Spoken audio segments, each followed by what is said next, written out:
ఒక ప్రేమ కథ ఆఖరికి ఇలా ముగుస్తుందని ఎవ్వరూ ఊహించలేదు. ఇక్కడ కనిపిస్తున్న ఇద్దరు సోషల్ మీడియా ద్వారా పరిచయం అయ్యారు.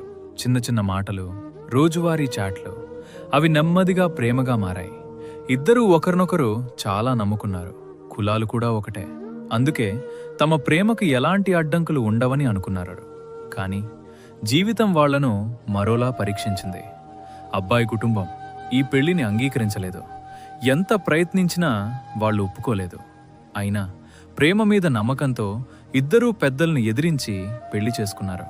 అమ్మాయి కుటుంబం మాత్రం వాళ్ల ప్రేమను అర్థం చేసుకుంది. కొత్తగా ఒక గది కట్టించి వాళ్లకి జీవితం ప్రారంభమయ్యేలా చేసింది. మొదట్లో అన్నీ బాగానే ఉన్నాయి. నవ్వులు, కలలు, కొత్త ఆశలు. వాళ్ల జీవితం ముందుకు సాగుతోంది. కానీ కొద్ది రోజుల తర్వాత ఆ నవ్వులు నెమ్మదిగా మాయమయ్యాయి. చిన్న చిన్న విషయాలపై గొడవలు మొదలయ్యాయి. ఆ గొడవలు రోజురోజుకీ పెరిగాయి. పక్కవాళ్లు చెప్తున్నారు. రోజూ పెద్దగా అరుపులు వినిపించేవి. అంతలో ఆమె గర్భవతి అయింది.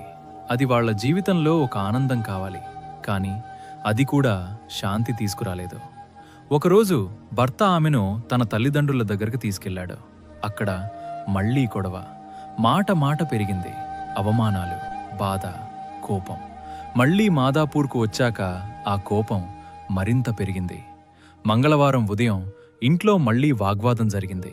ఆ క్షణం ఆయన కోపం నియంత్రణ కోల్పోయింది. చేతిలో కత్తి తీసుకుని తన ప్రేమించిన భార్యపైనే దాడి చేశాడు. ఆమె 5 నెలల గర్భవతి. ఆమె కేకలు, ఆమె బాధ, ఆమె ప్రాణం అన్నీ కొన్ని క్షణాల్లో ముగిసిపోయాయి.